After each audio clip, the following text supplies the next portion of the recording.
Primeiramente, boa noite, são os 18h06, né? Então vamos parabenizar aos pontuais, né? Nós estamos aí em 29 pessoas, deve ocorrer assim de hora um cair, outro entrar, porque dependendo da região aqui em Minas oscila muito a internet.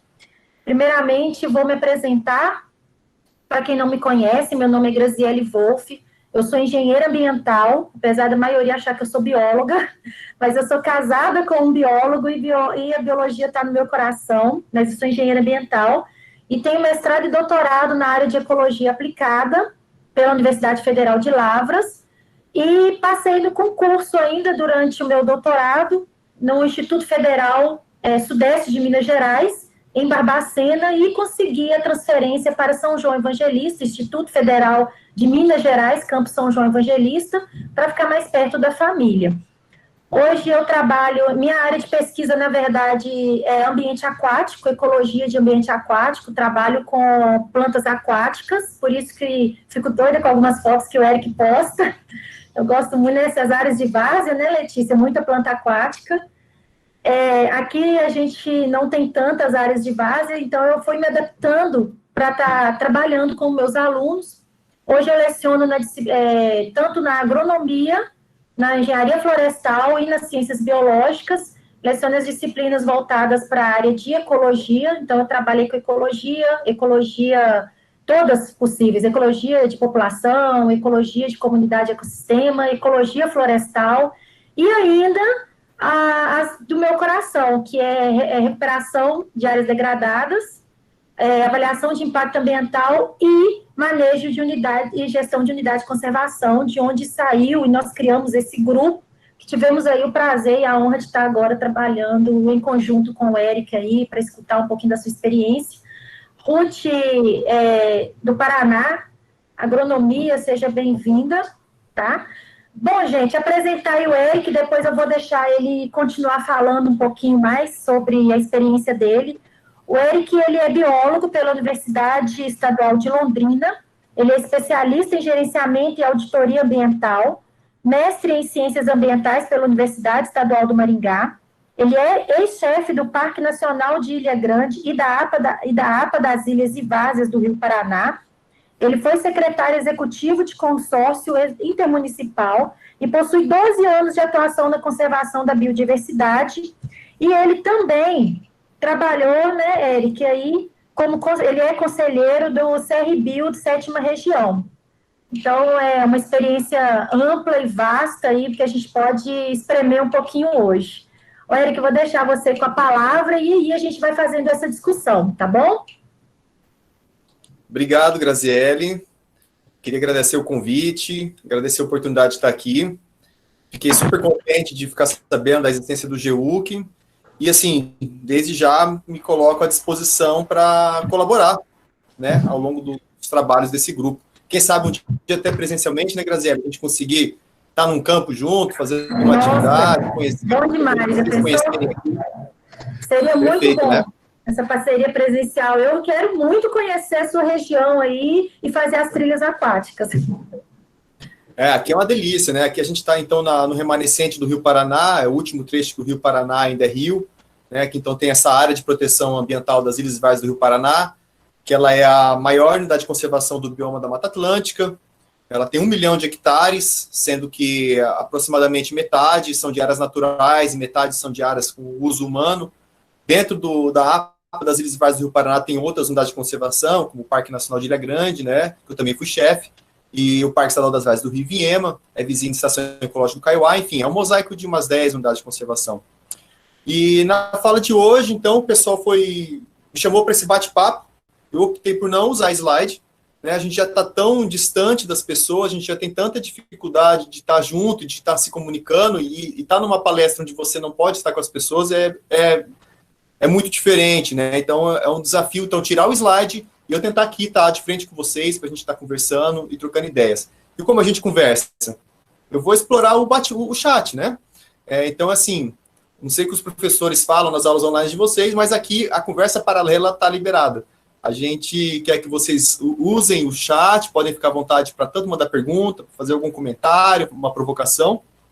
Como eu não tenho slide, Claro que eu preparei, né? Não estou falando só de improviso, mas eu tenho uma preparação para hoje que eu quero falar para vocês.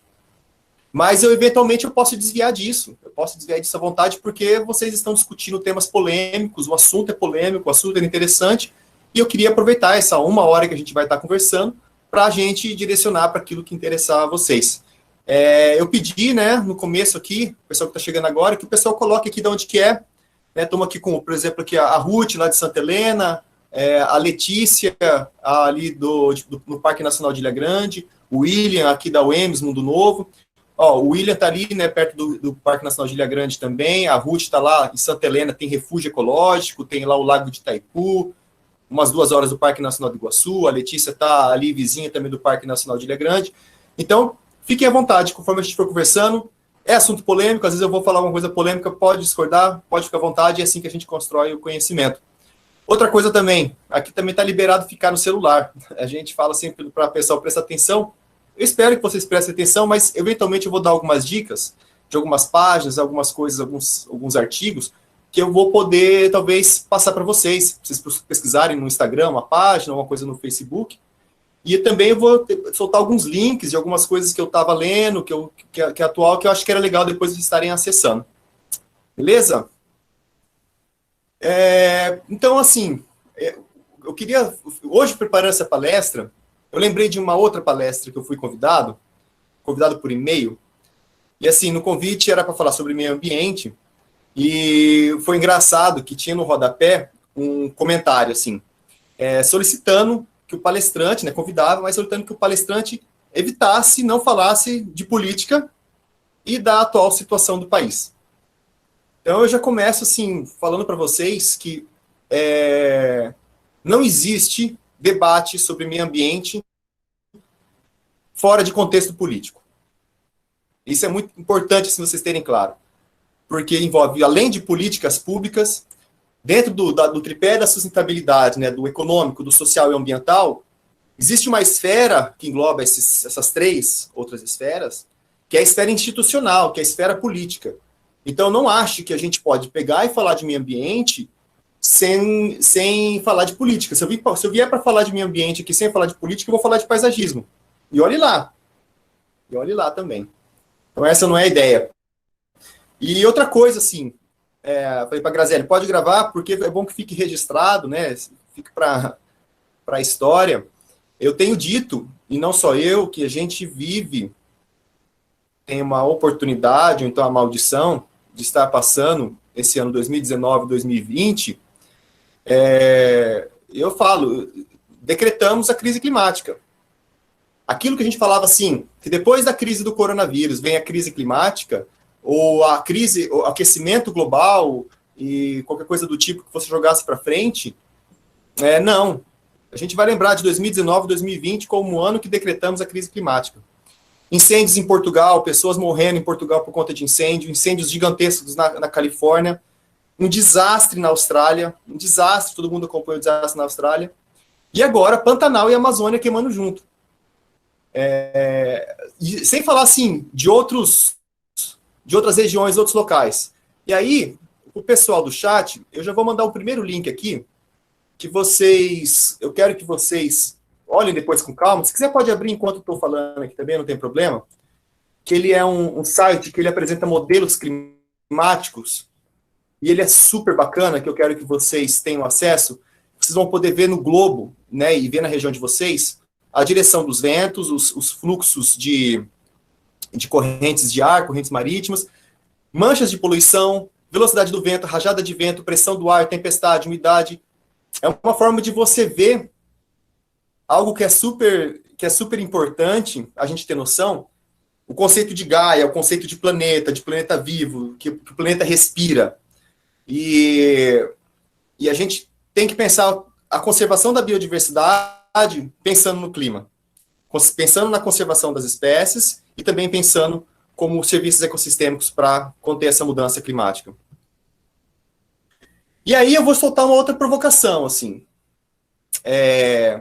A gente tem passado então, por essa condição toda, estamos aqui todo mundo online por conta disso, que é uma das maiores pandemias já registradas, e eu tenho ouvido muita afirmação que é a seguinte, que a humanidade é um vírus. Vocês concordam comigo? A gente pode dizer que a humanidade, que a espécie humana, ela é um vírus para o planeta?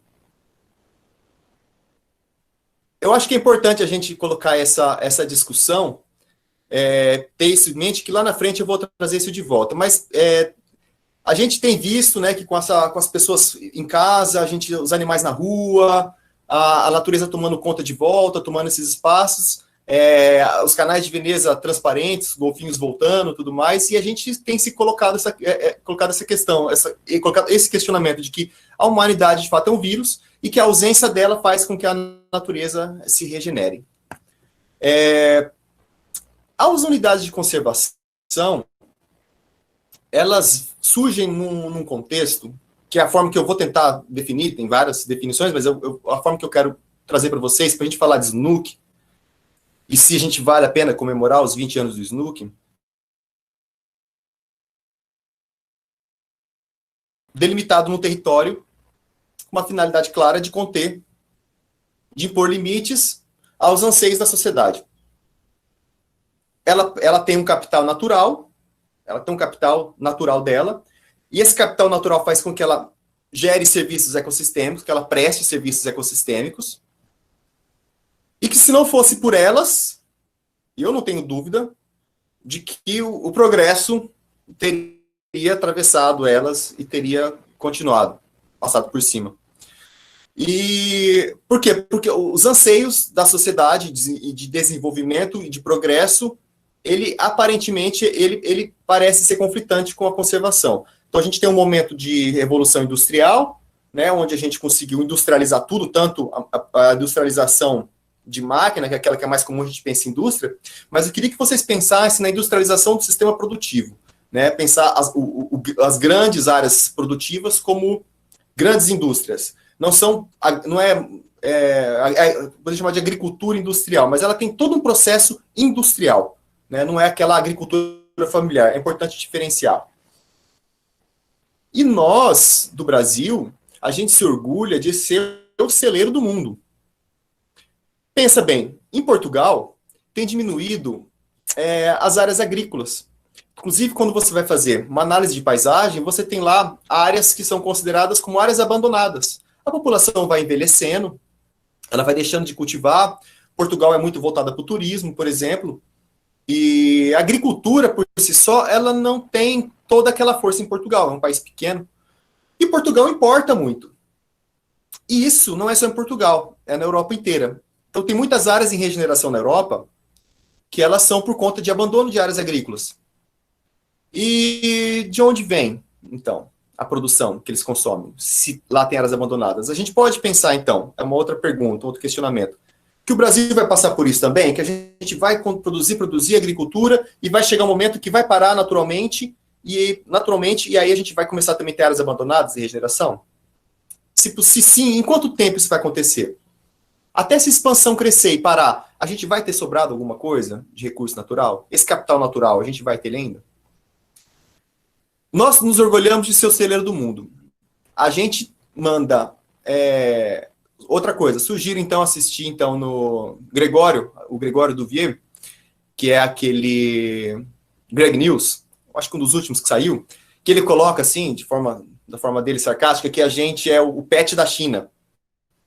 Porque a gente produz e gera, né, uma balança comercial violenta, um superávit violento, agora com o dólar lá em cima, mas nós estamos nos desindustrializando para ser o celeiro, para ser o campo, para ser a agricultura que vai levar a água e ração para porco na China. E isso é política de Estado, isso é uma decisão de que queremos, então, ampliar cada vez mais isso daí. Então, a mão invisível do mercado, ela por si só, ela não para esse processo. Então, para isso é preciso políticas públicas e legislação e que se dê condições para que você estabeleça, então, a gente vai até aqui, a partir daqui não vai, ou então vai de uma forma diferente. O João Marcos trouxe aqui, o comportamento da pirâmide etária pode ser indicativo e projetar como será a população em anos.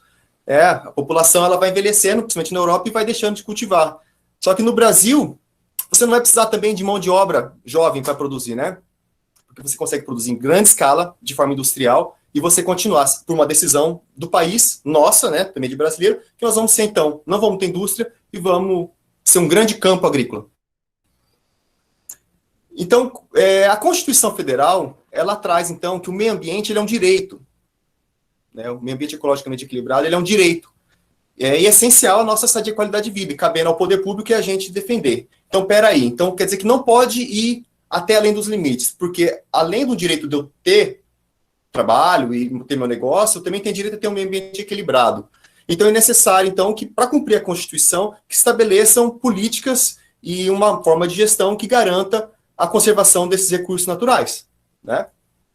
E, assim, o SNUC, ele veio para regulamentar esse capítulo, uma parte desse capítulo, né, que é a preservação dos recursos naturais, preservação da biodiversidade, proteger a fauna, definir unidades da federação onde vai ser conservado. Então, o SNUC, ele foi criado com essa função. E, assim, vou mandar para vocês um outro link, que eu sugiro que vocês leiam, o pessoal que é do grupo, né, o pessoal que é do grupo de estudos, um artigo super bacana, do Maurício Mercadante, que ele conta a história da criação do SNUC. Eu vou jogar aqui no chat. É super bacana, assim, que foi uma década de discussão para sair esse SNUC. Então, assim, já existiam unidades de conservação antes, mas elas eram todas desconectadas, né? Não tinha um sistema de categorias, não tinha um sistema de unidade de conservação. Os municípios faziam do seu jeito, os estados do seu jeito, o governo federal do seu jeito. Então, tinha algumas categorias, inspiradas muitas vezes no exterior. A APA não era unidade de conservação, então foi um grande esforço de criar uma legislação que unificasse, que tornasse, então, um sistema nacional de unidade de conservação.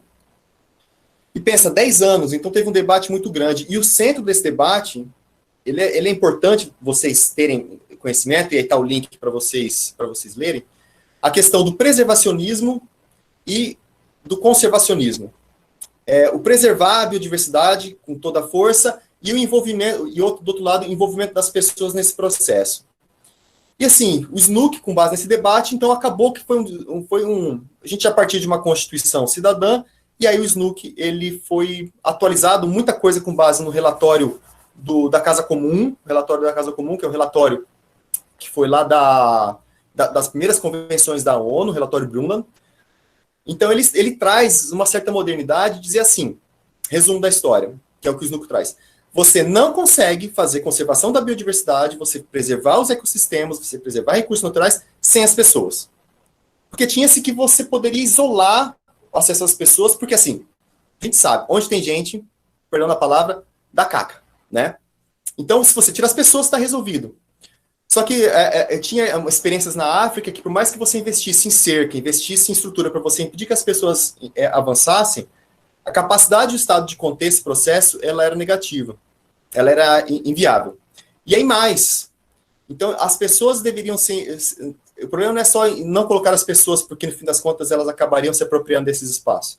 Mas é que com as pessoas, e as pessoas percebendo o valor da biodiversidade, as pessoas percebendo a necessidade da conservação, seria muito mais possível, não é nem fácil, não é fácil, seria muito mais possível você conseguir fazer essa conservação a longo prazo, né? Então, assim... Então, o que a gente tem, então, no SNUC envolve muita participação, né? Consulta popular, você tem as audiências, e uma parte central, que até eu sei porque a Graziella discutiu isso hoje, porque envolve conselho e participação social. E aí depois eu vou falar um pouco de conselho e falar um pouco do CONAMA. Bem, então com o SNUC, então, eu não vou falar do SNUC, tá? Não vou ficar aqui falando da lei assim, ponto a ponto. Talvez eu vou trazer alguns aspectos que são importantes para a gente ressaltar do SNUC. Mas, assim, é um sistema, então, de categorias, de grupos de unidade de conservação, né? Que você tem, então, lá os tipos, as tipologias diversas de unidade de conservação, e depois você tem lá como fazer implantar esse sistema de gestão. E aí, então, o Brasil então, criou uma série de unidades de conservação, né? Teve o governo Fernando Henrique, eu acho que o governo Lula foram os que mais criaram unidade de conservação. No governo militar também foram criadas algumas unidades de conservação de proteção integrais muito relevantes, mas ainda fora desse contexto de sistema, né? Então, no governo Lula que começa, então, a implantação conforme o SNUC. Fim das contas, o Brasil, então, ele tem umas, assim, uma das coisas importantes que foi pensada para o SNUC é que, como era uma coisa desconectada, você não tinha, assim, uma garantia de preservação de biomas. E o SNUC, então, prevê que você tem unidade de conservação que represente biomas. E isso é uma coisa que a gente ainda não alcançou. O Pampa, por exemplo, ele tem uma unidade de conservação federal e deve ter, acho que 2, talvez, estaduais, e as municipais. Mas somente 3 e poucos por cento do Pampa é protegido por unidade de conservação. A maior parte está na Amazônia. E mesmo assim, está acontecendo tudo isso. A Caatinga, ela também tem muito pouco. A Caatinga, ela tem 9%. Em segundo lugar, vai vir o ecossistema marinho. Ele não é considerado um bioma, mas assim, no governo Temer foi criado uma área gigante marinha, que na verdade foi para atender metas internacionais, superou a meta, porque é a unidade de conservação mais fácil, né? Você vai desenhar numa quantidade de água com ilhas dentro e dizer, então, que ali é uma unidade de conservação. E depois você vai tentar fazer gestão. Mas a gente ainda está muito atrasado em relação às metas de unidade de conservação terrestres. Né? A gente ainda tem muito a ser feito, né, nas outras categorias. Sobre as categorias, eu só queria assim, destacar algumas, pensando assim, no papel do SNUC. A gente tem 2, né? As de proteção integral e as de uso sustentável. As de proteção integral, a gente tem o Parque Nacional, por exemplo, que ele tem um papel muito importante no sistema, que é o uso público, que é o turismo. E assim, até por causa dessa divergência da preservação e da conservação, tem muita unidade de conservação que ela ainda não conseguiu ser aberta à visitação. Ela ainda não conseguiu, por burocracia, uma série de questões, e muitas vezes por questão de entender que não cabe, às vezes, uma abertura. Mas não é esse o problema. O problema para os parques nacionais que ainda não estão funcionando e recebendo as pessoas é por falta de prioridade mesmo institucional, de você colocar grana, investimento ali para fazer essa gestão de um parque para receber as pessoas. E é o que a gente espera, sabe? Que as pessoas possam visitar a unidade de conservação, que elas possam usufruir desses recursos. E aí a Graziele falou, né, que ela tem vontade de vir fazer a trilha aquática nossa aqui. O Brasil, a gente está muito atrasado em uma série de coisas em relação ao uso público. Na Europa e nos Estados Unidos, e em outros países também, Oriente Médio, você pode atravessar o país por trilhas de longo curso. Então, nós estamos com a iniciativa aqui agora da Rede Brasileira de Trilhas de Longo Curso, de fazer uma coisa que o Sistema Nacional de Unidade de Conservação não conseguiu, que é a conexão dessas unidades de conservação, por meio de trilhas que conectem todo o país passando por essas áreas protegidas.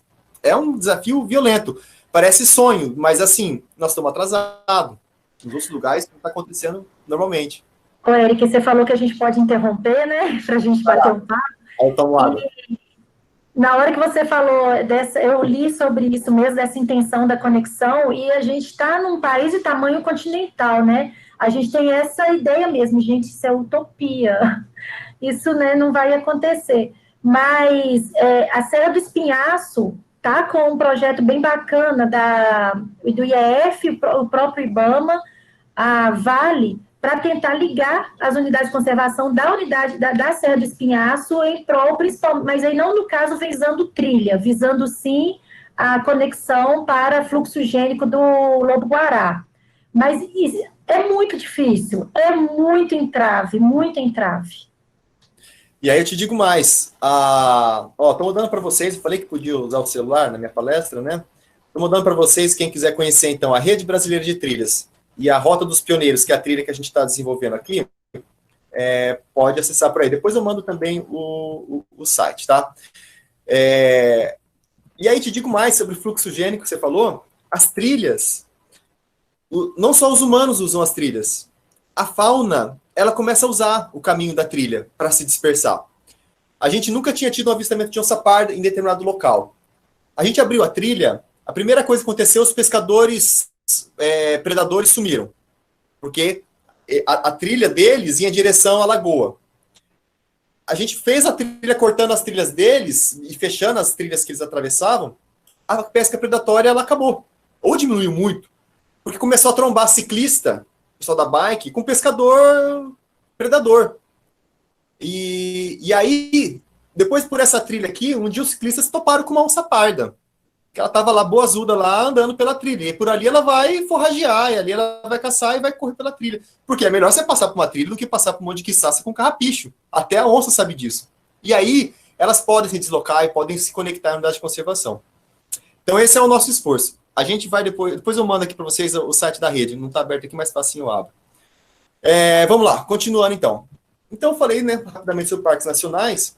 E uma coisa, um dado legal, e aí depois vocês podem procurar um dado do WWF, o incremento de 20% na visitação, né, que equivale a uns 3,4 milhões de visitantes anuais, resultaria em um impacto econômico de 500 milhões até 1,2 bilhões de reais na economia. Então, assim, a gente tem que pensar na unidade de conservação, então, já que a gente vai envolver as pessoas, ela como uma indústria também. Né, uma geradora de oportunidade de renda, de negócios, de emprego e tudo mais. Vamos falar então um pouquinho das... Claro, assim, não falei das outras, tá? Não falei de Rebio, não falei de ESEC, fica para uma outra oportunidade, senão a gente não tem tempo. As de uso sustentável, eu sou muito fã, e eu nunca trabalhei, no caso, mas eu sou muito fã, talvez até porque eu nunca trabalhei, talvez eu tivesse pegado ranço, porque eu sei que quem trabalha com essa unidade de conservação, ele ama ou ele deixa assim, porque ela é muito complexa, que são as reservas extrativistas. As reservas extrativistas, ela traz uma mensagem super interessante, que é o conceito de pessoas que vivem da floresta. O conceito de povos da floresta. E aí a gente tem, nas populações tradicionais, às vezes, nem todas em reserva extrativista, e muitas delas também em reserva extrativista, nós temos os castanheiros, nós temos os seringueiros, nós temos as catadoras de coco, e aí você vai ter também quilombola, eventualmente vai ter também os indígenas, e que é uma população que ela vive, tradicionalmente, da floresta em pé. E aí você pega e você trabalha com a seguinte preconceito de que tem que tirar essas pessoas dessa pobreza, tirar as pessoas daquela situação, porque a pessoa ela tem que vir para o contexto de civilização, que é o nosso, a gente percebe que é falido, e eu falo que é falido porque é uma questão matemática, você não consegue garantir que você vai ter um crescimento ilimitado no planeta limitado, porque a matemática não fecha, a contabilidade não fecha, e você então diz assim, que você vai tirar essa pessoa da floresta para ela viver num centro urbano. Tem uma propaganda de um banco que é bem interessante, que ela resume essa história assim, tá um cara sentado na praia, olhando o mar, e aí passa um outro, e ele pergunta assim, mas por que você está parado? Eu sou pescador, e eu vou pescar só de noite. Ele falou, mas você podia estar nesse horário aí, pescando também, que você juntaria um dinheiro e conseguiria comprar 2 barcos, e com o tempo você contrataria as pessoas, e você poderia ter uma frota de embarcações, e quando você tivesse forte no setor industrial pesqueiro, você poderia passar o dia inteiro na praia. Aí ele falou, mas isso eu já tenho. Então, é uma visão preconceituosa nossa de querer tirar a pessoa desse contexto de vida tradicional, considerando que ele é uma condição de pobreza. É um conceito diferente de vida e que eles têm muito pertencimento ao território. Então, você tem que trabalhar o quê? A hora que você traz essa pessoa, que ela tem um modo de vida tradicional, que ela depende da floresta em pé. E o Chico Mendes, ele tem essa história relacionada à necessidade de manter a floresta em pé para tirar a borracha. Esse cara, ele pode ser um parceiro seu da conservação. Porque vocês podem ser inimigos em tudo, mas nesse aspecto vocês têm isso junto. Aí as pessoas falam assim, não, mas na reserva extrativista tem um monte de gado lá. Até ministro fala isso, tem um monte de gado lá, e o pessoal quer ser pecuarista, o pessoal não quer ser extrativista. Não, o pessoal não quer ser pecuarista, extrativista. O cara quer ter dignidade, ele quer ter qualidade de vida, ele quer ter escola, ele quer estar inserido na sociedade. Ele não precisa estar inserido no processo econômico falido que a gente tem e querer pegar uma área da Amazônia e querer transformar em pasto. É isso que ele quer. Eventualmente ele consegue achar mais oportunidade com gado, ou ele acha que vai ter com gado. mas não é necessariamente isso que acontece. Outra coisa também, para os engenheiros florestais. Florestas nacionais. Uma grande oportunidade de você fazer manejo florestal, de você tirar o filé mignon da floresta, para você, ao longo do tempo, você fazer toda uma exploração da floresta por talhões e você manter a floresta em pé. E o que a gente tem nas florestas nacionais? Um processo de desmatamento violento. Numa floresta nacional, então, uma unidade de conservação, ela tem um plano de manejo, né? Eu também não vou ter tempo de falar detalhes do plano de manejo. Mas numa floresta nacional, você tem um plano de manejo da floresta também, de retirada de madeira, alto valor para fazer exportação ou para vender no mercado interno, que seja. Qual que é a questão da Amazônia? Ela é dos incêndios. E aí um dia, quando eu estava lá numa operação na Amazônia, eu estava numa floresta nacional. Floresta Nacional do Iquiri. E aí a gente estava no gabinete de crise, com bombeiros, militares, ICMBio, IBAMA, Defesa Civil, e a gente explicando. O que acontece? Você tem uma área de floresta, aí você é um cidadão que saiu pessoal, um paranaense, um sulista, você chega na Amazônia, pode ser até um mineiro, mas mineiro não é dessas coisas, não. Não encontrei nenhum mineiro lá, mas paranaense eu achei bastante. Ele pega uma área que ela teoricamente não tem valor nenhum, entre aspas, não tem valor, é uma área da União. Ele não comprou, ele pegou essa área, ele vai lá o quê? Ele tira a madeira ótima. A madeira ótima não. Ele tira a excelente, porque não compensa para ele tirar a ótima. Toda essa ótima vai ser perdida. Ele tira a excelente, ele carrega no caminhão de tora, esse caminhão vai para a madeireira. Ele já ganhou com a madeira. Depois, ele vai o quê? Cortar todo o resto da árvore, inclusive madeira que ninguém tem imóvel na tua casa, ninguém conseguiria ter qualidade que ela tem, mas ela vai acontecer o quê? Ele vai cortar essa daí, deixar secar, com o tempo ele vai, com essa matéria seca, ele vai colocar o fogo no período certo, e aí, ano após ano, pelo menos uns 3 anos tacando fogo nessa área, ele vai converter essa área em pastagem. Depois que ele tirou a madeira, ele pode vender essa terra já valorizada, depois que ele já tacou, que ele derrubou, ele pode vender por X. Aí ele tacou fogo, o que comprou, tacou fogo, já limpou a área, ele já vende por 2x para um terceiro. Aí vem o terceiro e taca o capim, a semente do capim, ele já vende por 4x para o quinto. Chega um sexto lá, que já está com a área limpa de pasto, ele quer converter para soja, ele quer converter para cana, todo mundo já ganhou na cadeia. Só com a especulação imobiliária. A pessoa não necessariamente estava querendo ali produzir, fazer a vida, ela estava querendo fazer a vida com especulação imobiliária, e vai passando de mão em mão. Eventualmente, vem um gaúcho, um paranaense, que nem a gente ouve falar assim, foi para o norte, foi fazer a vida no norte. E aí ele chega lá e, eventualmente, ele é abordado com uma equipe de fiscalização, ele estava lá plantando soja, e ele é multado. E aí são multas milionárias, porque são grandes áreas, e ele é multado, e ele se sente agredido, porque ele é um cidadão de bem. Ele é um cidadão de bem que veio fazer a vida no norte, ele não desmatou. Eu estou aqui plantando, trabalhando, e vem vocês e vem fazer isso comigo. Na verdade, ele estava só com a batata quente, a batata só estourou na mão dele. E aí, o que ele vai querer fazer? Ele vai lutar com isso, ele vai tentar garantir a terra dele, e vai buscar que a área dele seja regularizada. E para isso ele vai tentar eleger um vereador, ele vai tentar eleger um prefeito, ele vai tentar eleger um senador, e quem sabe ele consegue eleger até um presidente. Então, esse que é o contexto, então, da Amazônia. A hora que a gente falou isso para os militares lá, que estavam lá no gabinete de crise, ele falou assim, não, mas então, peraí. Então não é questão do fogo, então é desmatamento. Sim! Gente, eu vejo na televisão o pessoal falar de incêndio. Quando você ouvir falar de incêndio, gente, incêndio é desmatamento. Pode falar que é o caboclo, pode falar que é o índio, pode falar com esse papo, mas, gente, é desmatamento. O fogo é só um método, é só uma parte desse processo de derrubado. É isso que acontece.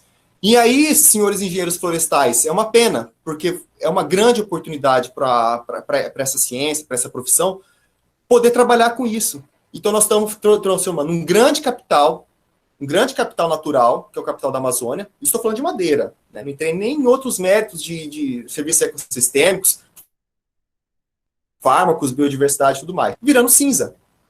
Virando cinza para virar ração, para virar pasto, na verdade, né? Ou virar ração para porco na China. Bem, aqui, vamos falar aqui mais da nossa região. Vamos voltar então para a Mata Atlântica.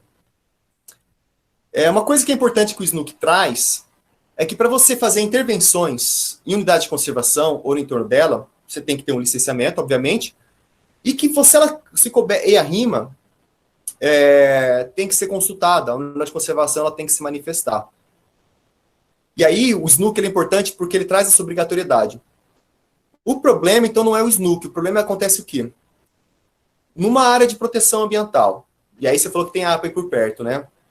Se tiver um empreendimento dentro da APA que puder causar impacto para ela, talvez ele não seja caso de EIA-RIMA, mas ele tem um impacto significativo, o empresário ele é obrigado só da ciência, o órgão ambiental licenciador para a unidade de conservação. Eu sou um gestor de unidade de conservação, e aí vem o órgão, ele informa, vai ser feita a retirada de... Vou dar um exemplo daqui, tá? Vai ser feita uma limpeza de pastagem. É uma área que tem um monte de toco lá, que tem umas palmeiras, então vai ser feita a limpeza de pastagem para plantar mandioca, plantar soja, o que é que seja. Não tem problema plantar soja, não tem problema em plantar mandioca. O problema é retirada dessas palmeiras. Então, assim, você é simplesmente informado e você pode até se manifestar, mas na hora que você se manifestar, ele já autorizou, porque ele deu ciência, e a área foi limpa.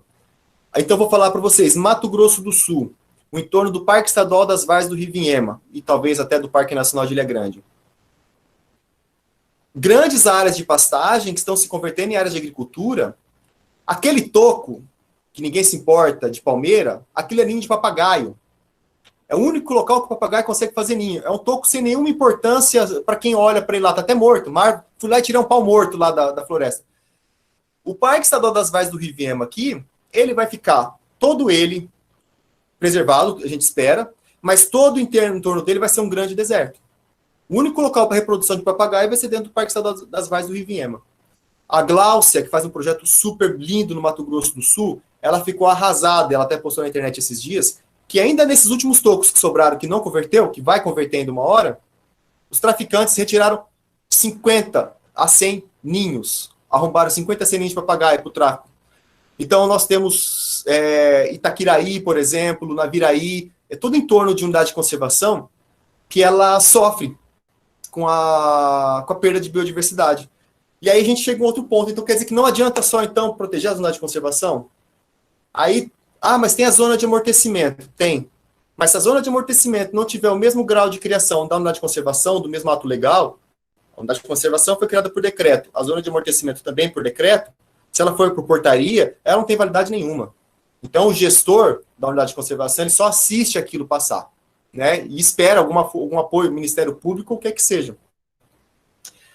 Então, assim, a gente tem um problema hoje, que eu queria chamar, a gente pode chamar isso de fatalismo. Pessoal, presta atenção em mim. Vocês já ouviram alguém falar assim para vocês sobre os incêndios? Vocês são da área ambiental, biólogos, engenheiros florestais e tudo mais. A seguinte frase, né? Às vezes daquele tio seu, ou então num grupo de WhatsApp, sobre os incêndios do Pantanal Amazônia. Sempre foi assim. Sempre queimou. E sabe o que isso parece? Quando morre alguém de coronavírus, e alguém fala assim, mas tinha alguma comorbidade? Tipo assim, se tinha uma comorbidade, se tinha um problema do pulmão, então dane-se que morreu, né? Ou se era idoso. Não, se era idoso, então tudo bem, né, que morreu. Então, incêndios no Pantanal da Amazônia, o pessoal fala assim, mas sempre foi assim, sempre pegou fogo. Parque Nacional de Ilha Grande aqui na região, sempre pegou fogo. Tá, tudo bem, sempre pegou fogo. Às vezes até mais, quando essa área toda foi aberta, né, tudo foi tirado. Só que sempre teve fogo, mas sempre teve mais floresta. Porque a cada ano que você tem fogo, e fogo é igual a desmatamento, você tem menos floresta.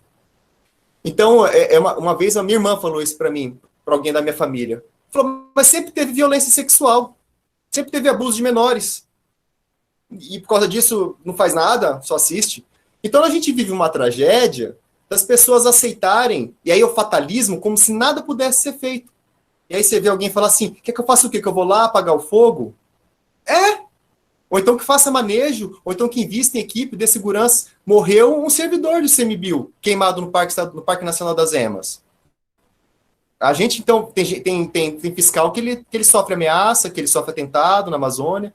Teve uma amiga minha que desparafusaram a roda da caminhonete no mercado quando ela parou.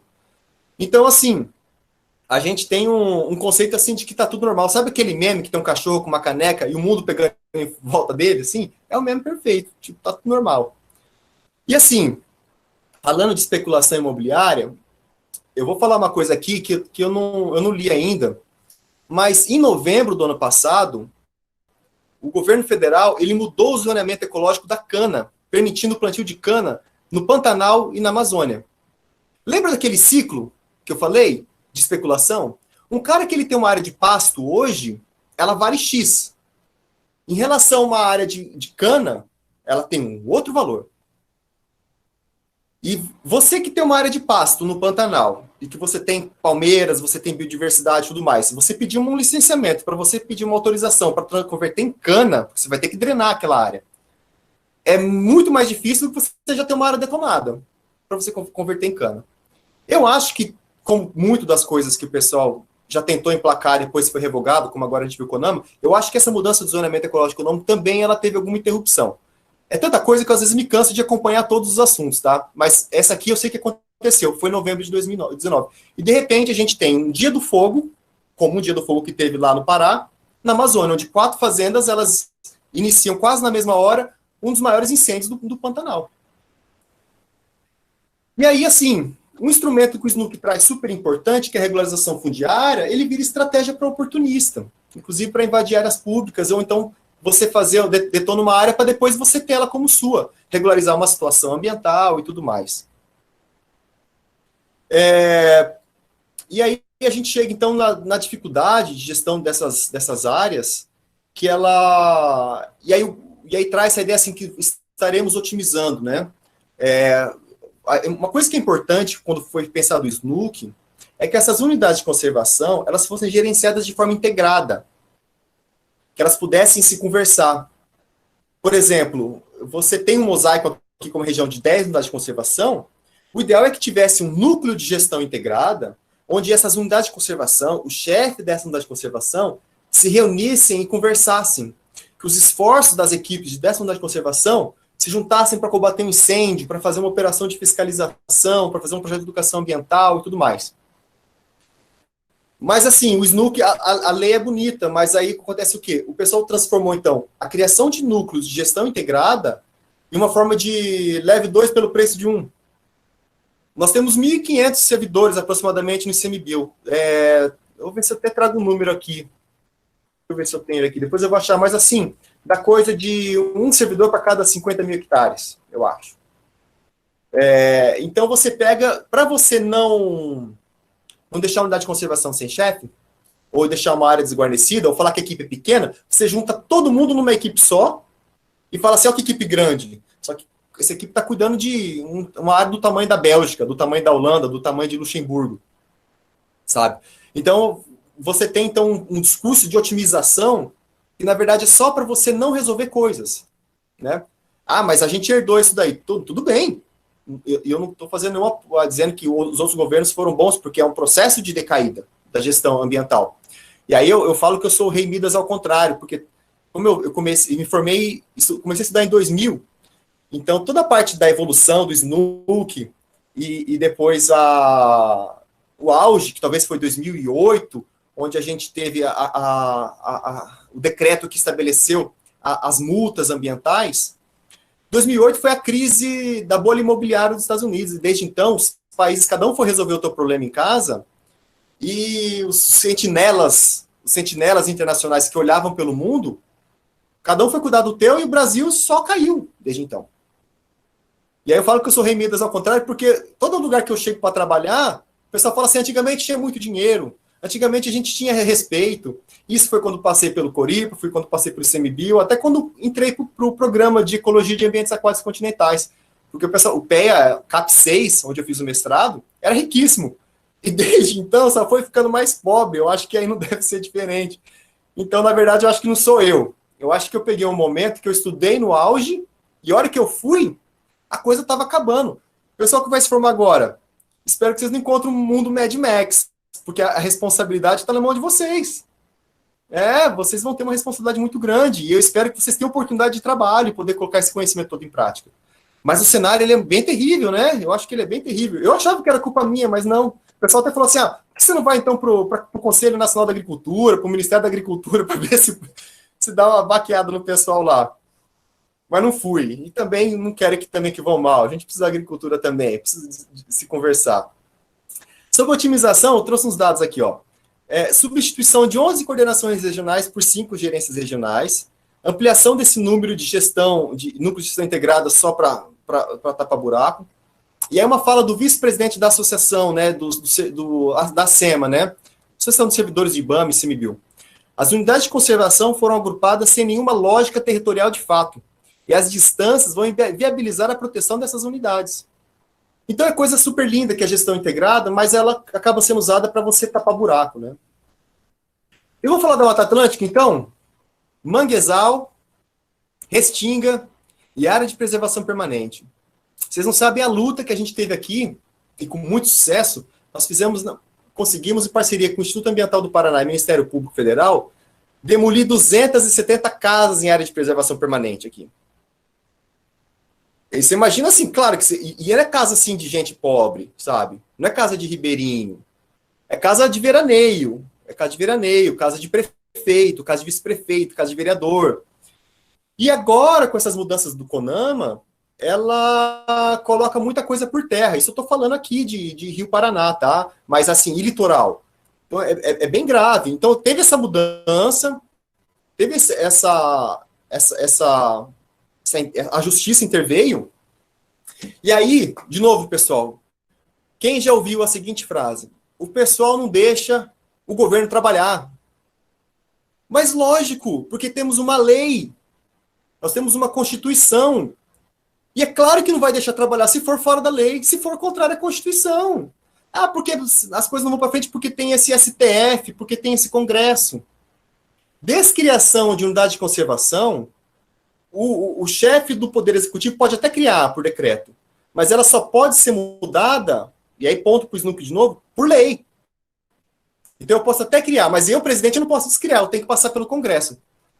Então, realmente, o Congresso, se a gente tiver um bom Congresso, e aí vamos votar bem os deputados, o Congresso ele não vai permitir a descriação ou desafetação de unidade de conservação.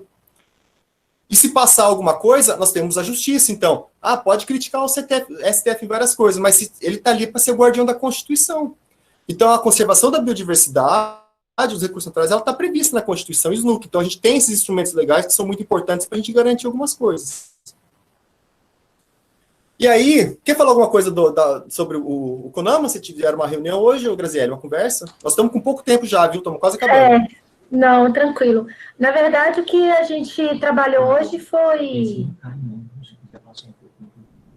explicando para a galera aí o que aconteceu, né? A desmantelação do CONAMA desde o ano passado, que nós tínhamos aí inicialmente 96, se não me engano, né, Eric? 96 ou 93 membros, se não me engano, e hoje nós só temos um terço, menos de um terço, né? Nós temos aí 20 e poucos membros. 22 ou 23, eu acho.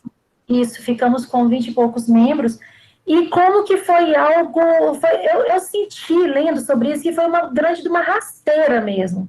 Porque na hora que você vai somar, então, ali os votos, você vê que 52% é a favor do governo, né? Então, aquele poder que a gente tinha de barrar, de argumentar, a área técnica, praticamente hoje, não existe mais ali dentro do CONAMA, né? Tanto é que quando houve essa questão aí a questão das resoluções, isso já foi tentado anteriormente, se não me engano, em 2017 que a gente estava vendo isso, tentaram fazer isso, e por causa do corpo técnico, que tinha estudos falando que a importância das restingas e ali dos manguezais, que não foi permitido.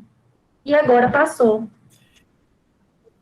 Então, eu vou falar para vocês uma coisa sobre conselho, tá? O SNUC, ele traz também uma coisa, que é o próprio CONAMA, como o órgão deliberativo, né, desse sistema. E o conselho é uma das coisas mais bacanas, assim, que o SNUC traz. Lembra lá do debate da criação do SNUC, que a gente falou no começo? E reforço. Leiam o artigo que eu mandei para vocês, que mandei no chat. Quem chegou depois vai ter que pedir para alguém compartilhar, porque já deve ter subido. O conselho, ele traz a seguinte ideia: seja deliberativo ou consultivo, porque ele tem esses dois caráteres, um conselho de unidade de conservação, toda unidade de conservação tem que ter. E ele prevê o seguinte: o equilíbrio de poder. Porque prevê assim, tudo bem, vai ter participação social na gestão da unidade de conservação. Então nós temos que garantir o equilíbrio de poder no processo de tomada de decisão. E como que você traz? Você traz, então, assim, tem todo um processo, tá? Tem todo um processo que você define as pessoas que estão mais vinculadas à unidade de conservação, que tem uma relação da conservação, que mora dentro da unidade de conservação, as pessoas que podem ser afetadas pela unidade de conservação, vai ter essa produção afetada, vai ter alguma dificuldade ali de produzir, vai ter um empreendimento que vai trazer algum problema, pessoas que vão se beneficiar, enfim. Você pega aqueles que têm afinidade ou não, você pega os diversos setores, amigos e inimigos, não é um conselho de amigos. O conselho de unidade de conservação são os adversos. E daí você tem um processo de debate, de discussão, e que o chefe da unidade de conservação ele tem a oportunidade de levar essas pautas para aqueles representantes e tomar a decisão de uma forma mais acertada. E a hora que você consegue levar uma pauta para uma reunião de conselho e todo mundo fecha aquilo lá, por mais que se mate, que brigue, arranque os cabelos, você fecha aquilo lá, o próprio processo de construção dessa decisão é didático, porque as pessoas ficam com aquilo muito claro, o que é que está sendo discutido, e depois é mais fácil de cumprir, porque você fez uma coisa mais próxima do aceitável e você tem condições de cobrar. E como a pessoa ela concordou e fecharam junto aquela decisão, ela sabe que aquilo está dentro das possibilidades dela. Se estiver fora, o conselho continua trabalhando até chegar a um ponto, ela vai tentar questionar isso. Também o Ministério Público vai buscar os direitos dela, né? Exemplo, Rio Paraná. De novo, aqui um exemplo para vocês, uma historinha triste. Começou a elaboração do plano de manejo da APA das Ilhas e Várzeas do Rio Paraná. Onde ia ser discutido o plano de manejo? Qual é o fórum de discussão? Um grupo diverso, com grande parte de representantes do Conselho. E esse grupo, ele se reporta, com membros do Conselho, se reporta sempre ao Conselho. E o Conselho participa desse processo, por representantes e também nas plenárias dele. Olha que bacana. Você dá oportunidade para a sociedade participar do processo. E aí, o que aconteceu? Um setor, especificamente, ele interveio no processo, articulando pelas costas politicamente, para interromper o processo de discussão no Conselho e interromper o plano de manejo. Mas espera aí, se o povo é soberano, e aí o pessoal quer assim, não, porque o povo decidiu, é o povo que quer, então não é melhor ter esses espaços de discussão? Acontece que, se eu sou o dono de uma usina de cana, uma usina de produção de açúcar e álcool no Mato Grosso do Sul, que eu sempre mandei no Estado, eu sempre tomei as decisões, eu tomo café com o secretário, eu tenho o WhatsApp da ministra. Por que eu vou ficar discutindo com o pescador e apicultor? Por que eu vou ficar discutindo com o ribeirinho, ou discutindo com o prefeito, com não sei o que lá? Se a gente sempre mandou aqui nesse negócio. E agora a minha fala tem o valor de 1 em 50 pessoas? Não. Participação agora não. Eu quero participar, mas eu quero participar do meu jeito. E da forma que eu sempre participei, que é eu tendo poder e influenciando o jogo, influenciando o processo. Eu sei que aconteceu o quê? É um exemplo de desconstrução. O conselho ele foi implodido, decisão de cima para não ter reunião do conselho, e o processo ele foi todo minado. CONAMA, 90 e poucas entidades para representar o Brasil inteiro. Você faz um sorteio por bingo para quem vai participar. Você coloca o governo com aquelas entidades de interesse do governo para formar a maioria. E passa a pauta que quiser. Ou melhor, passa a boiada que quiser. Então, assim, o SNUC, ele traz os conselhos como instrumento, e é difícil, gente, não quer dizer que é fácil você reunir essas pessoas e chegar numa decisão. A coisa se prolonga, a coisa se prorroga, mas assim, se não for assim, vai ser como? Então, assim, o ideal, e aí o SNUC traz isso também, que é um processo de gestão compartilhada. O ideal é você chegar a um ponto que o chefe, ele tem, da unidade de conservação e o poder público, ele tem o mesmo nível de poder do que a sociedade, nem mais nem menos, para fazer junto. Ou até o ideal de um dia a própria sociedade poder pegar uma unidade de conservação, a sociedade, e fazer a gestão daquele espaço lá. As RESECs, elas têm esse caráter, né? A presidência do conselho, ela tem o envolvimento assim muito próximo da comunidade, né? Dos extrativistas. Então, esse que é o ideal, né? A gente ter uma gestão compartilhada. Então, assim, o SNUC, ele é uma pedra no sapato, como toda lei, como a Constituição. Para quem quer fazer estripulia, para quem eu vi alguém mandar aqui, ó, a Graziele, não, foi você, a balbúrdia. Para quem quer fazer balbúrdia, a gente tem uma lei. A gente tem uma lei. A gente... Oi?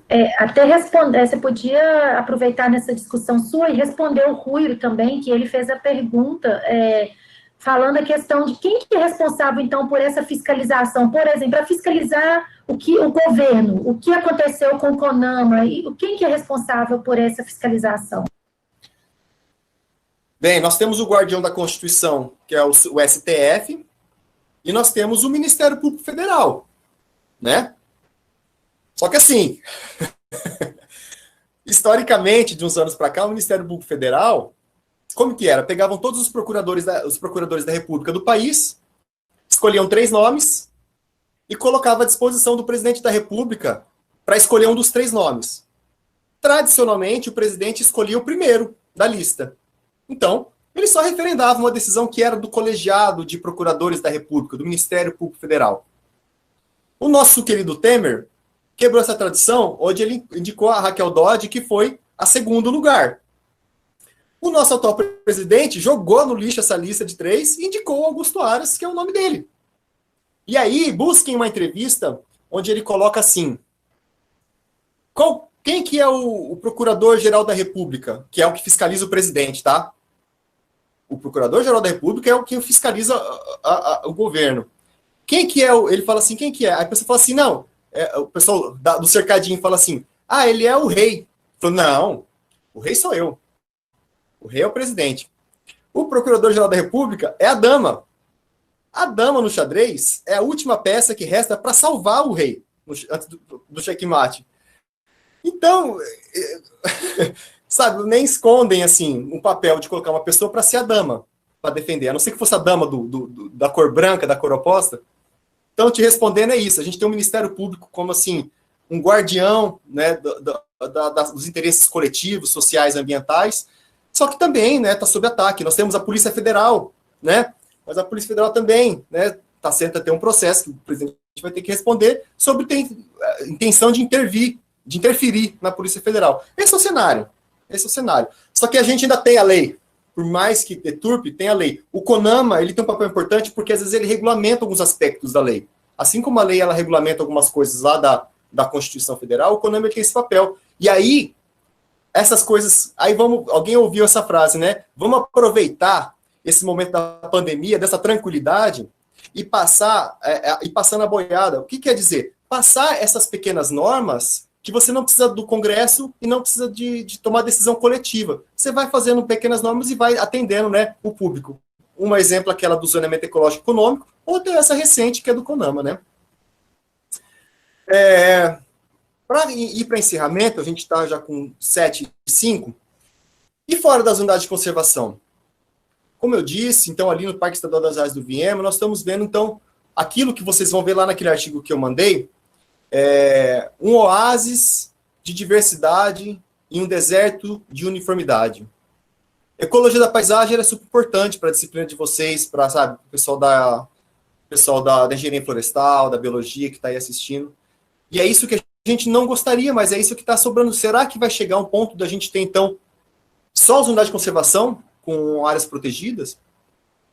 E todo o entorno. Então, assim, para fora das unidades de conservação, e aí eu tenho uma dica de documentário, quem tiver Netflix, assistam Solo. Alguma coisa Solo. É um documentário novo que saiu que fala sobre o quê? A gente tem que tirar o carbono da atmosfera e jogar para o solo. Isso é engenharia florestal, isso é biologia, isso é sistema produtivo inteligente, é agricultura regenerativa, sabe? A gente conseguir trazer, fora da unidade de conservação, a gente melhorar a qualidade lá da matriz, que é o termo que a gente usa para aquilo que permeia, né, as unidades de conservação, e a gente melhorar e dar garantia para a segurança alimentar. Para não ser uma grande área, um deserto de uniformidade, produzindo soja para abastecer porco na China. Então a gente precisa focar na agricultura familiar. E aí vamos lá, né? Vamos fazer um papo de comunista aqui, reforma agrária, sabe? Precisamos que as pessoas, valorização da agricultura familiar, trabalho com assentamentos, para que as pessoas elas consigam produzir alimento, produzir uma agricultura regenerativa, focar agroecologia, sabe, na permacultura. E aí uma coisa super bacana que são as agroflorestas. Tem um estudo, eu vou achar aqui e mandar para vocês no link, eu deixei separado aqui também. Tem um estudo que envolveu a Embrapa do Acre e o pessoal do WWF, teve mais alguém também, que chegou ao quê? Nós temos o dobro de produção no sistema agroflorestal em relação à soja. Será que foi aí? Tá aí o link, depois vocês leiam lá. O dobro na Amazônia de produção em sistema agroflorestal em relação à soja. Solo fértil, isso aí, solo fértil, documentário. Então, a gente trabalhar com a ideia de conseguir fazer florestas. A minha irmã, ela chama, né, que eles chamam lá no exterior, ela mora lá fora, floresta de comida, sabe? Então, madeira junto com comida e capturar carbono na atmosfera e jogar no solo. E os bichos vêm. E o agricultor trabalha na sombra, sabe? Então, é uma forma diferenciada, a gente pensar diferente o nosso modelo, né? Pensar o nosso modelo. Pensar o território das unidades de conservação, o território onde a gente vive, como a gente chamaria de uma gestão biorregional, sabe? Eu tive na Venezuela e lá, por exemplo, eu tive no Parque Nacional de Canaima. Lá tinha Parque Nacional, tinha um Monte Roraima, tinha terra indígena, tinha cidade, tinha várias coisas. É um Parque Nacional parecido com uma APA. E eu sempre falo, né, eu que fui chefe de APA, se a gente tivesse uma boa APA, uma APA com bom zoneamento, não precisava das outras categorias de unidade de conservação. Você teria lá as zonas dando finalidade e você fazer todo aquele manejo do território.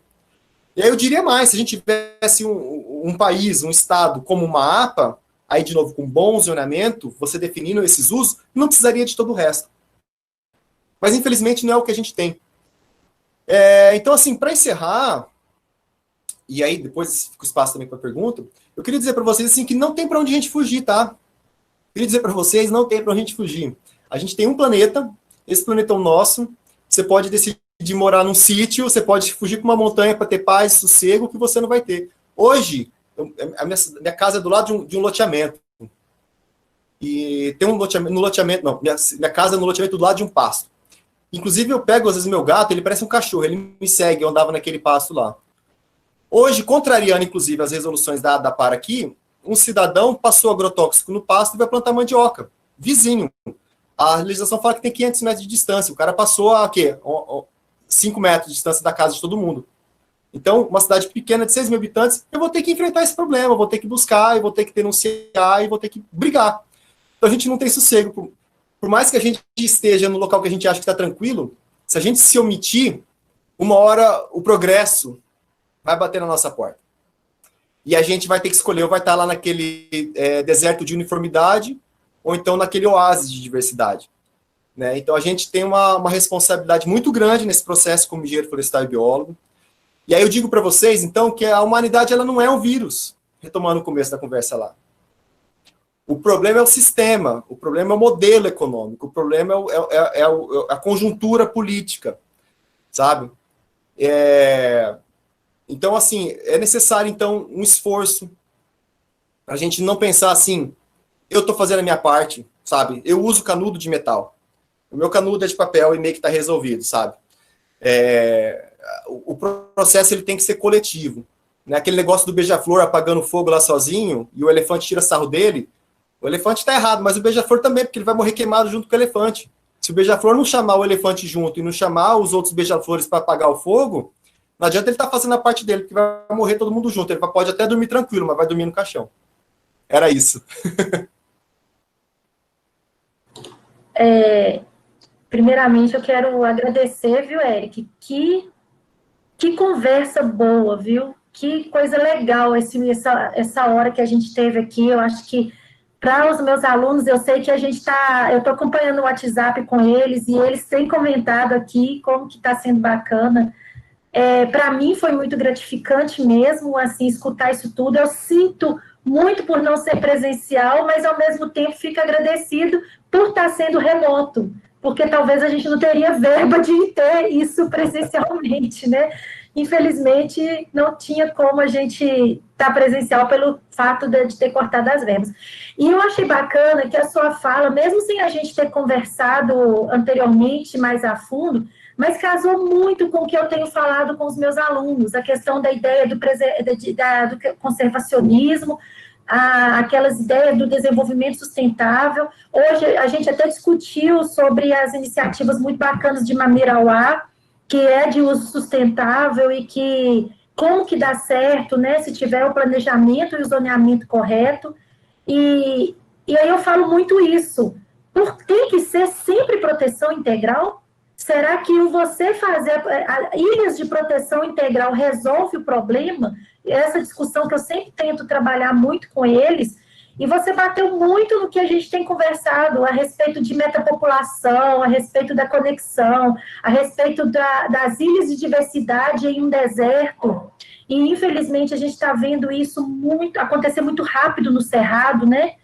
Rapidamente, o Cerrado aí já tem estudos falando que dos próximos 20 anos só existirá Cerrado dentro de unidade de conservação. E o que me adianta aquelas ilhas de Cerrado dentro? Pode falar. Sugiro também um documentário, tem no YouTube, acho que é o Velho Cerrado Velho, Velho Sertão Velho, uma coisa assim. Sim. Procurem aí que alguém acha. Quem achar aí, que eu conseguir postar aqui, já vai postando para a gente, igual a Letícia achou para a gente. E eu estou vendo que tem muito aluno meu também de ecologia florestal, e a gente acaba, dentro da ecologia florestal, falando dessa importância do engenheiro florestal nessa área da conservação. E eu quero trabalhar com eles justamente isso. O engenheiro não é só para produção, o agrônomo não é só para produção, é para conciliar, porque se não tiver esse lado de conservação, não tem produção. Achei aqui, ó. Vou mandar o link. Sertão Velho Cerrado. Ele faz um trocadilho, inclusive, com Sertão Velho Cerrado. Tá no Netflix, tá? Bacana demais. Então, eu achei assim, eu fiquei muito grata mesmo eu já sabia, né? Já tinham me falado que conversar com você era muito bom, que as suas palestras eram muito boas. O pessoal da biologia aqui elogiou demais. A Fernanda, que é professora nossa aqui, mas que te conheceu no Paraná, em uma palestra. Mas assim, eu agradeço de coração, porque realmente foi melhor do que eu esperava mesmo, assim, em termos de conhecimento, de conversa. Eu quero agora, meus alunos também, o pessoal que está participando aí com a gente, entrar aí com perguntas, a gente tem um tempinho ainda, então eu estou vendo aqui, teve uma pergunta anteriormente, falando para você falar um pouquinho mais sobre as trilhas aquáticas, como também corredores ecológicos. Alguém fez essa pergunta. Eu já vou respondendo aqui e já vou mandar também. Beleza. Porque eu pensei assim, eu vou aproveitar todas as facilidades da gente estar online, inclusive vocês poderem abrindo aí, ou abrindo aqui também, vou mandando. Ó, acesse então aqui o site da Rede Trilhas. Esse site foi lançado agora há pouco. Saiu inclusive a regulamentação como portaria, reconhecendo a Rede Trilhas, então, como a instância que ela faz essa gestão das trilhas no Brasil. Então, vamos lá.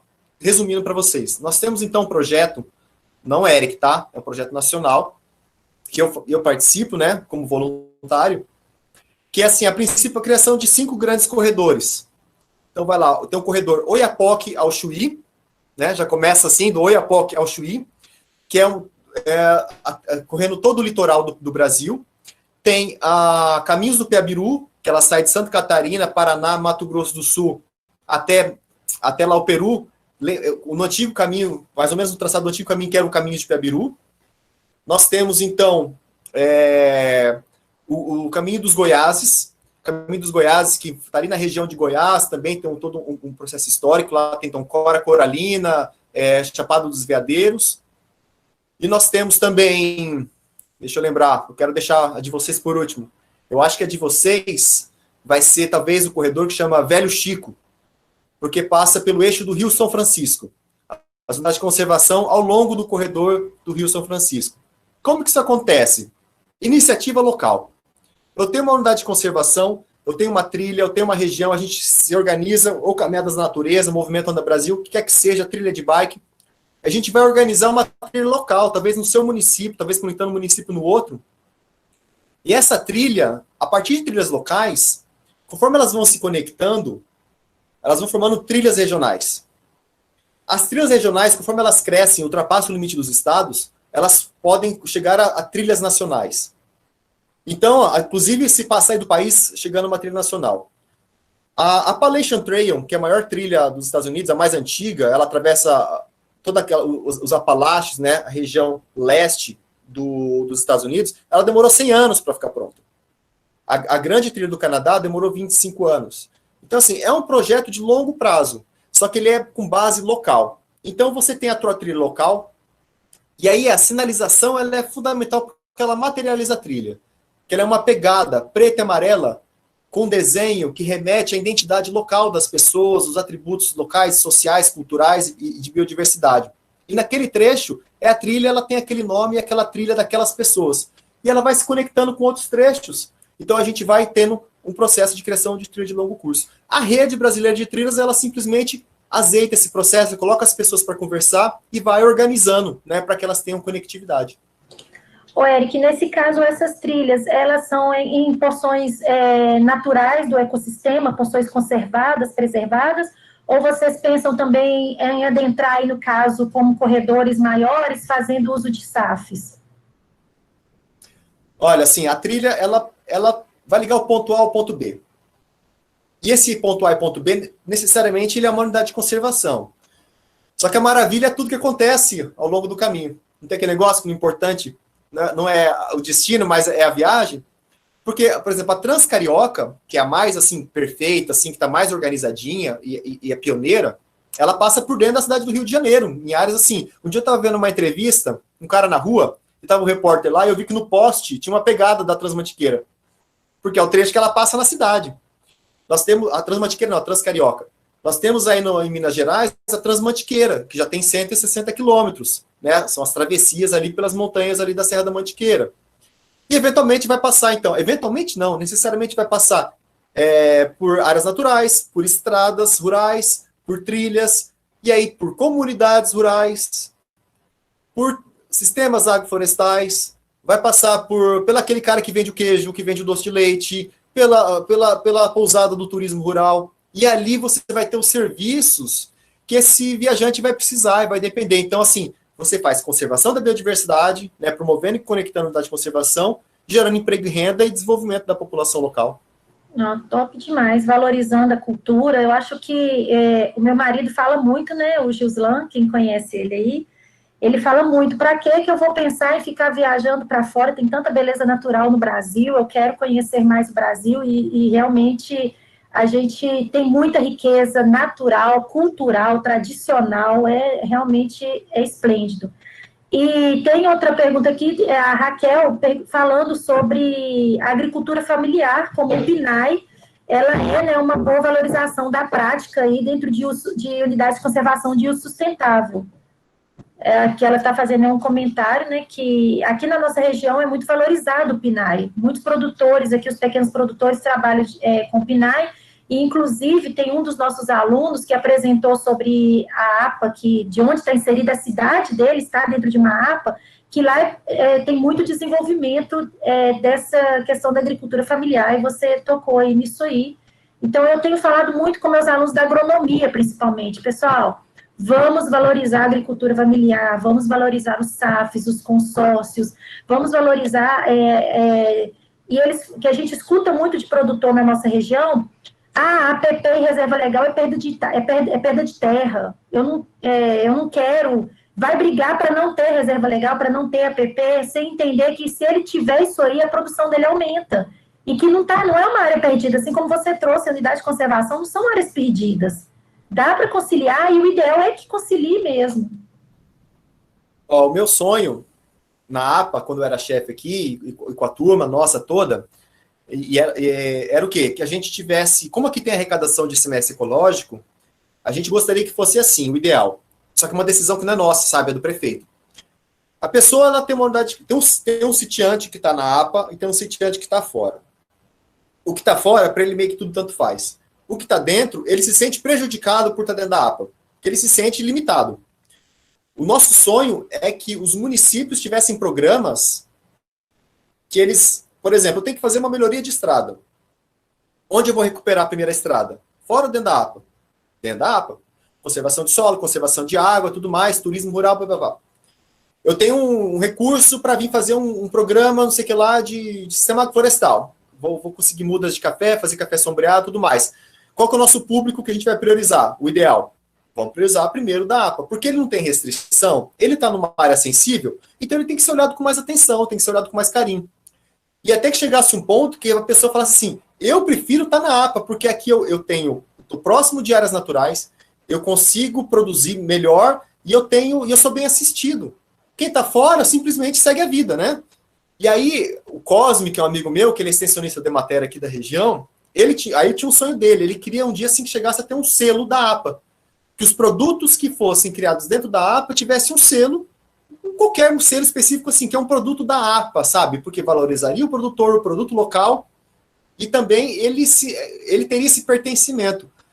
Então, assim, é como se fosse quase um selo ambiental. Eu vejo um monte de oportunidade, porque a agricultura familiar, né, o PENAI, qualquer coisa que seja que a pessoa ela vai conseguir comercializar, você consegue melhorar a qualidade da matriz, melhorar a qualidade da paisagem.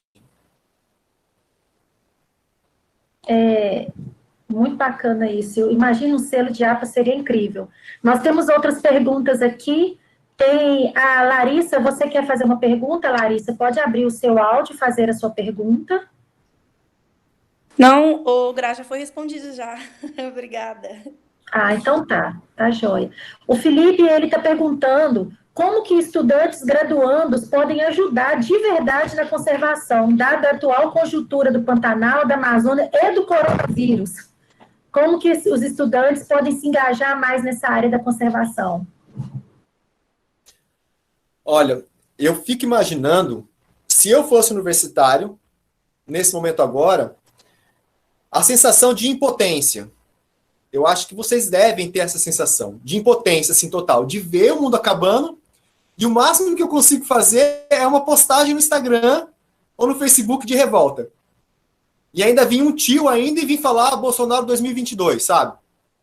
E achar que é bonito. Então eu sinto assim, é uma sensação de impotência. Mas, primeiro, vocês podem ter certeza que vocês influenciam as pessoas, sabe? Por menor que seja. Um dia, uma pessoa ela veio me chamar no Instagram e ela teve assim, Eric, eu sempre quis comentar nos teus stories, mas eu tinha vergonha. E aí, que bom que eu conversei com você. Porque ela falou assim, eu só queria dizer que eu votei no fulano de tal e eu tô arrependida, que não sei o quê, porque eu consigo entender melhor, você explicando e tal, isso é um absurdo.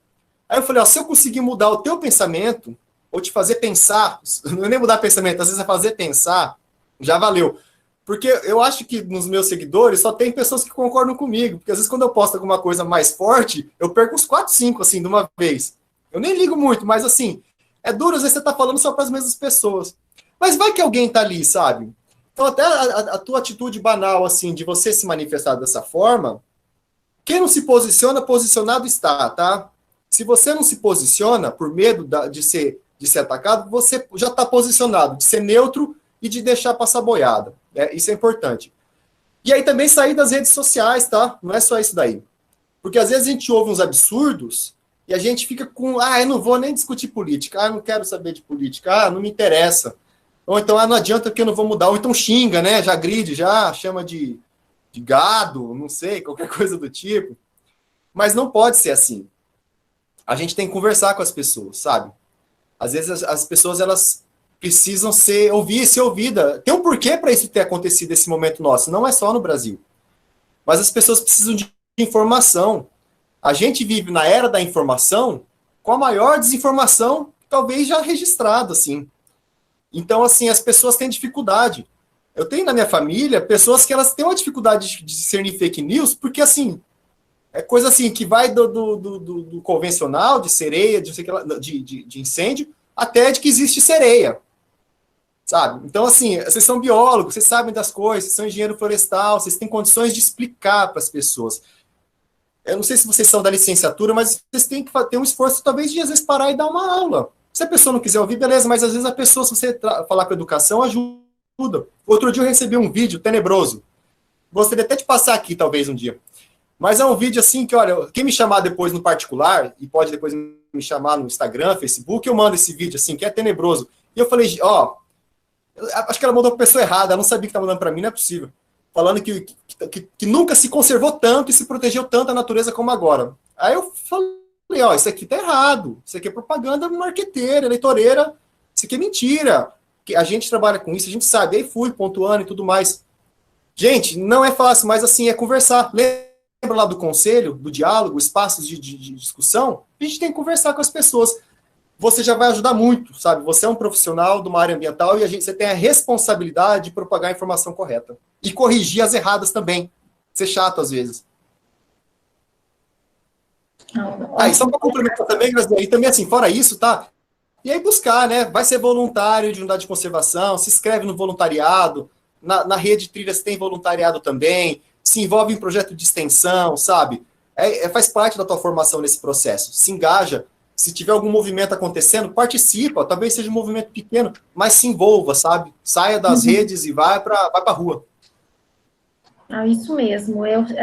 O Gislão até fez um comentário aí, né? Nós estamos agora iniciando o período de eleições municipais, que é hora, então, da gente, uma das formas da gente se engajar escolhendo um governo em que a gente realmente acredita e confia que vai fazer alguma coisa. O Patrick... Pergunta se tem proposta ambiental e proposta para o turismo. Isso. Essas duas. Qual que é a tua proposta para o meio ambiente e turismo? Porque nesse momento de crise, o pessoal vai querer buscar outras coisas, menos essas, que trazem alguma sustentabilidade para o negócio. O Patrick fez um comentário aqui também, ele fez... Eric, o SNUC diz sobre o manejo... O que o SNUC diz sobre o manejo no avanço da vegetação arbórea sobre o Pampa Campos? Por exemplo, o Parque Estadual do Papagaio Chorão ocorre o avanço da vegetação da Mata Atlântica sobre o campo, extinguindo espécies que dependem do campo. Houve discussões sobre não manejar áreas de florestas que estão avançando sobre o campo, porque a burocracia. Poderia falar algo sobre? Nós temos um problema aqui parecido, que é de... Aqui nós temos o campo, né? O campo sulino, nós temos o Pampa e temos, por exemplo, Campos Gerais aqui no Paraná. E no Campos Gerais, principalmente, tem uma forte invasão de pinos, porque tem grandes plantações de pinos e elas avançam pelo... O Parque Nacional do Campos Gerais, ele tem um problema sério de erradicação de pinos. Então, assim, o que o SNUC vai falar é essa parte de controle de invasores, essa parte de exóticas, né? Não vai citar específico a espécie, obviamente, mas prevê que você tem que fazer manejo, né? Então, a retirada, a erradicação e tudo mais, porque senão você vai ter uma área que é de campo e ela vai virar floresta. E aqui, no nosso caso, não é nem floresta nativa, vai virar uma floresta de pinheiro mesmo, né?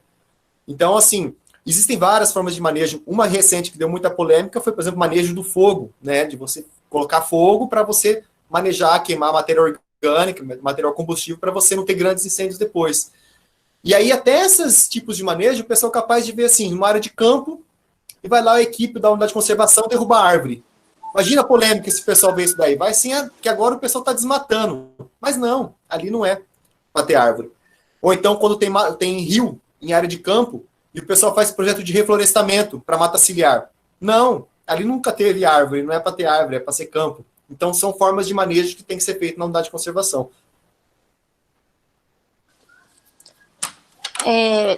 Eric, parece que tem uma pessoa querendo fazer uma pergunta também. Deixa eu ver aqui. Eu acho que é a Bruna. Bruna, pode abrir o seu áudio, Bruna, e fazer a sua pergunta? Foi sobre um vídeo que foi publicado em várias redes sociais, desse procedimento mesmo que você acabou de falar, do pinga-fogo, né? E no vídeo era um rapaz, um brigadista, né?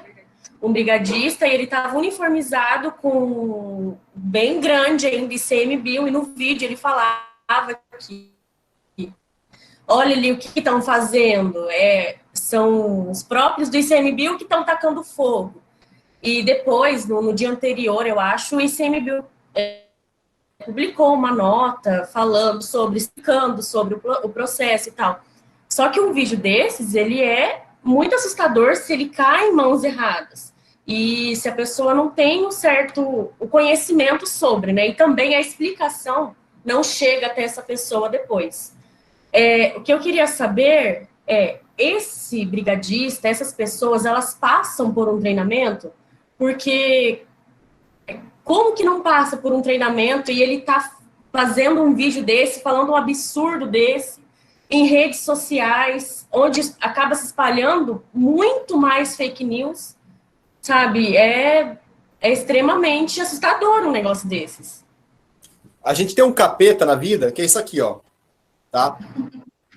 Esse capeta aqui...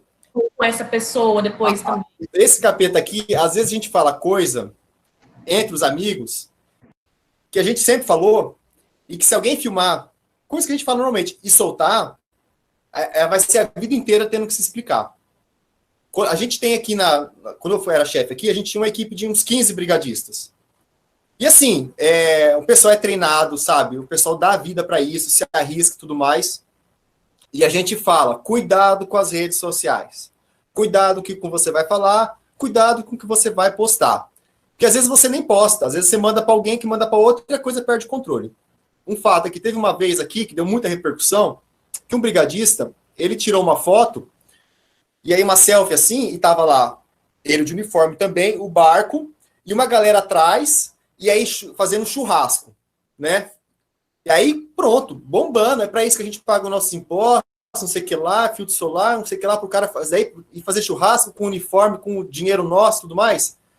Simplesmente era uma turma de educação ambiental que estava fazendo uma atividade no parque e pararam para almoçar. O almoço, eventualmente, era um churrasco.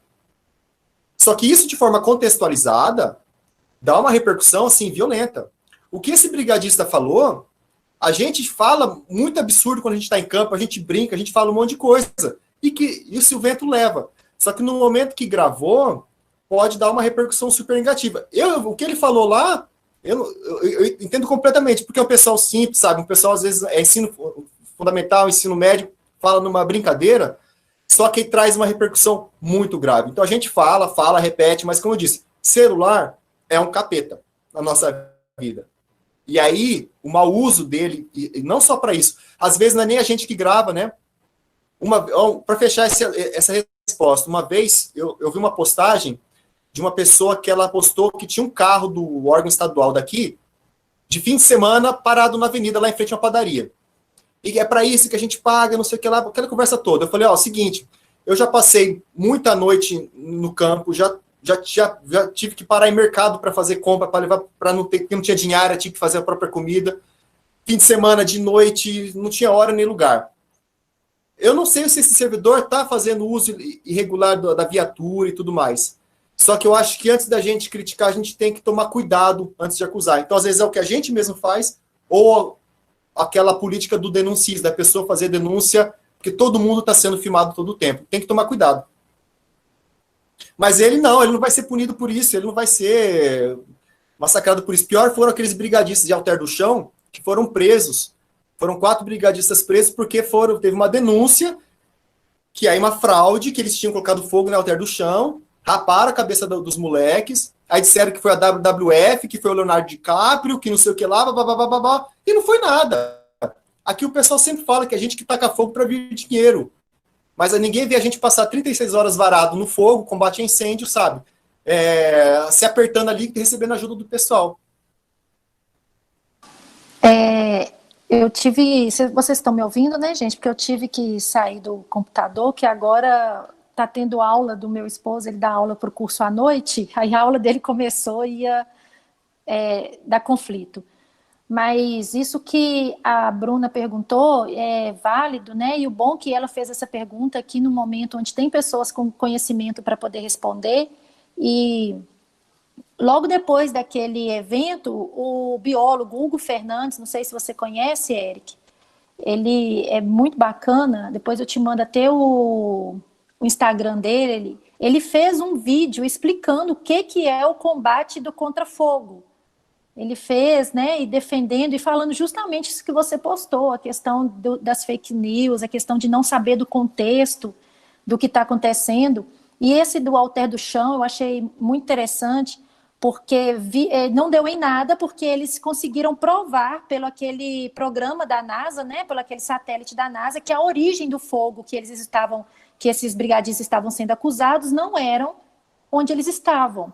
E aí veio um monte de coisa falando que isso era mentira, que o satélite da NASA não conseguia pegar a origem do fogo. Eu até passei isso para os meus alunos. Não, foi uma live que a gente fez para outro grupo, para Biologia em Grupo, falando sobre a modelagem, né, o que esse satélite ele trabalha, muito bacana. Pessoal, mais alguém tem alguma pergunta, alguma consideração a fazer? Eu quero aí agradecer a professora Gabriela, que está participando também conosco. Ela é engenheira florestal, trabalha na área de geoprocessamento. Mais alguém tem alguma consideração? Podem abrir o microfone, fazer alguma consideração, escrever.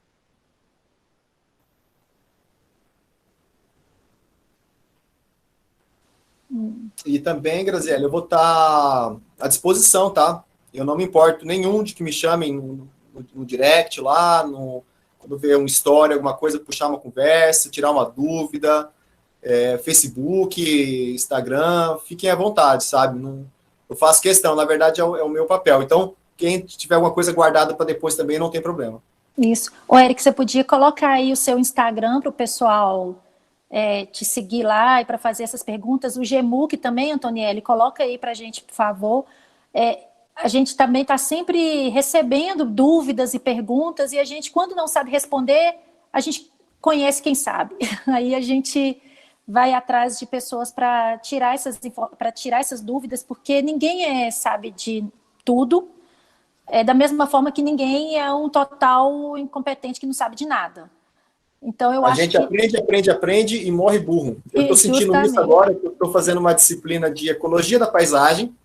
Bacana. Que é todo um tema que eu trabalho, que eu sempre trabalhei, e aí eu falo pro professor, eu falo assim, cara, eu acho que eu estou saindo da idade da pedra para a idade moderna. Inclusive, tinha um pessoal do Paraná que ia participar, que é de lá, porque trabalhar com R, trabalhar com os programas, e assim, é outro nível, sabe? É outro nível. Então, estou aprendendo muito, virei aluno. Então, não, você está falando aí, hoje eu finalizei um curso de ecologia de populações. Tipo assim, mas você dá aula disso. E eu fui fazer um curso que eu aproveitei essa pandemia, que o curso também ficou online, com o professor Carlos Spirman, lá de Viçosa. E na metade do curso, e ele começou a falar justamente do R, e ele também não sabia, ele trouxe os orientados dele de doutorado, eu estou assim, meu Deus, eu não sei nada. Então é uma disciplina que a gente trabalha e que a gente descobre que a gente tem muito mais o que aprender. E eu acho que o ser humano ele é mutável e moldável e flexível. Então a gente tem que aproveitar isso para a gente poder adquirir conhecimentos corretos, né? E assim, a gente entra na biologia achando que, sim, biologia é uma coisa. Aí você demora a vida inteira para descobrir que você quer ser biólogo. Aí você decide ser biólogo. Aí você vê, primeiro, que tem um monte de coisa que você não imaginava. Aí você tem que decidir se vai para a área da saúde, se você vai para a área da ambiental, se você vai para a educação. Aí se é uma coisa que você achou que você ia ser, você vê que você é péssimo na disciplina, que você pega exame, pega DP, você vê que você não tem futuro naquilo. E aí você, vou para a área ambiental. Pronto, cheguei na área ambiental. Agora eu entendo a área ambiental, decidi minha área. Aí pronto, aí tem unidade de conservação, aí tem licenciamento ambiental, aí tem impacto ambiental. E aí você nunca para de definir área, sabe? Então você está sempre aprendendo. Engenharia florestal deve ser a mesma coisa. As meninas estão rindo aqui, eu estou vendo a cara delas, deve ter passado por isso, a Bruna. Justamente, quem nunca, né, gente? Eu tenho alunos que eu dou ecologia básica no primeiro período. Nossa, eu apaixonei com essa disciplina. Aí começa a perder nota e vai reprova em ecologia básica. Não é minha área. Então, isso acontece mesmo, é todo dia a gente aprendendo. Então, já que ninguém tem considerações a fazer, Eric, eu quero novamente agradecer pelo esse rico momento. Eu acho que, assim, foi extremamente pertinente para o momento que estamos vivendo, foi de grande valia mesmo.